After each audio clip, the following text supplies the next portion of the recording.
இன்று நாம் வாசிக்கப் போவது ஏசாயா 7ஆம் அதிகாரம். உசியாவினுடைய குமாரனாகிய யோதாமின் குமாரன் ஆகாஸ் என்னும் யூதா தேசத்து ராஜாவின் நாட்களிலே ரேட்சீன் என்னும் சிரியாவின் ராஜாவும் ரெமலியாவின் குமாரனாகிய பெக்கா என்னும் இஸ்ரவேலின் ராஜாவும் எருசலேமின் மேல் யுத்தம் பண்ண வந்தார்கள். அவர்களால் அதை பிடிக்க கூடாமற் போயிற்று. சீரியர் எப்பிராயீமை சார்ந்திருக்கிறார்கள் என்று தாவீதின் குடும்பத்துக்கு அறிவிக்கப்பட்ட போது ராஜாவின் இருதயமும் அவன் ஜனத்தின் இருதயமும் காட்டிலுள்ள மரங்கள் காற்றினால் அசைகிறது போல் அசைந்தது.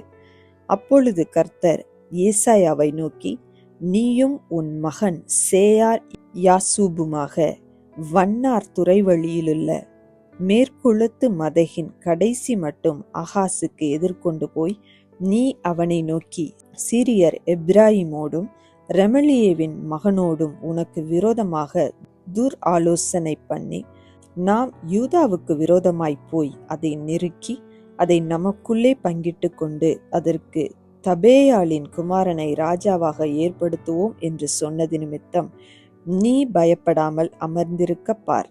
இந்த 2 புகைகிற கொள்ளிக்கட்டைகளாகிய சீரியரோடே வந்த ரேத்சீனும் ரெமலியாவின் மகனும் கொண்ட உக்கிர கோபத்து நிமித்தம் உன் இருதயம் துவள வேண்டாம். கர்த்தராகிய ஆண்டவர் அந்த ஆலோசனை நிலை நிற்பதில்லை, அதன்படி சம்பவிப்பதும் இல்லை. சீரியாவின் தலை தமஸ்கு, தமஸ்குவின் தலை ரேத்சீன். இன்னும் 65 வருஷங்களிலே எப்பிராயீமின் ஒரு ஜனமாயிராதபடிக்கு நொறுங்குண்டு போம்.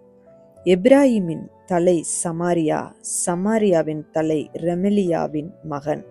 நீங்கள் விசுவாசியாவிட்டால் நிலை பெற மாட்டீர்கள் என்று சொல் என்றார்.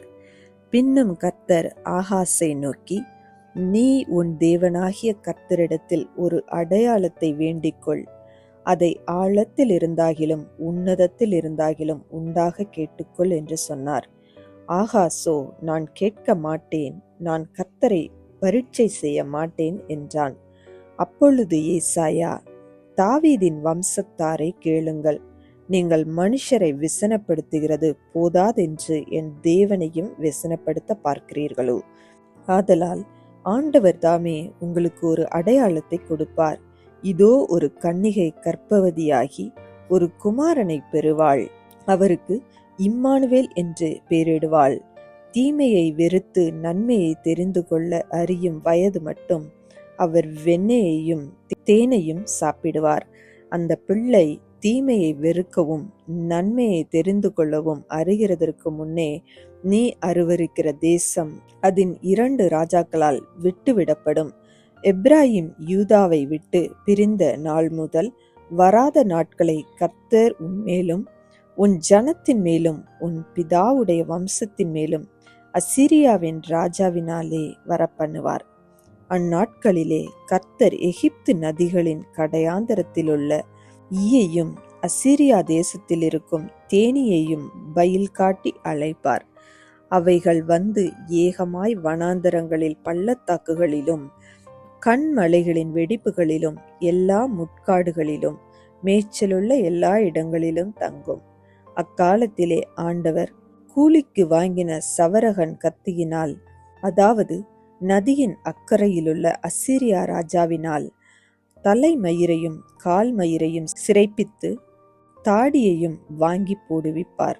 அக்காலத்தில் ஒருவன் ஒரு இளம் பசுவையும் 2 ஆடுகளையும் வளர்த்தால் அவைகள் பூரணமாய் பால் கறக்கிறபடியினால் வெண்ணெயை சாப்பிடுவான்.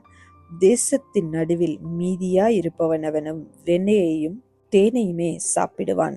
அந்நாட்களிலே 1000 வெள்ளிக்காசு பெறும் 1000 திராட்சை செடி இருந்த நிலமெல்லாம் முட்செடியும் நெரிஞ்சிலும் ஆகும். தேசமெங்கும் முட்செடியும் நெரிஞ்சிலும் உண்டாயிருப்பதினால் அம்புகளையும் வில்லையும் பிடித்து அங்கே போக வேண்டியதாயிருக்கும். மண் வெட்டியினால் கொத்தப்படுகிற மலைகள் உண்டே. முட்செடிகளுக்கும் நெரிஞ்சில்களுக்கும் பயப்படுவதினால் அவைகளில் ஒன்றிற்கும் போகக்கூடாமையினால் அவைகள் மாடுகளை ஓட்டி விடுவதற்கும் ஆடுகள் மிதிப்பதற்குமான இடமாயிருக்கும் என்றான். இந்த வீடியோ உங்களுக்கு பிடித்திருந்தால் லைக் பண்ணுங்கள், உங்கள் ஃப்ரெண்ட்ஸுக்கு ஷேர் பண்ணுங்கள். இன்னும் நம்ம சேனலை சப்ஸ்கிரைப் பண்ணலைன்னா மறக்காமல் சப்ஸ்கிரைப் பண்ணுங்கள். சைடில் இருக்கிற பெல் ஐக்கானை ப்ரெஸ் பண்ணுங்கள். மீண்டும் சந்திப்போம். நன்றி.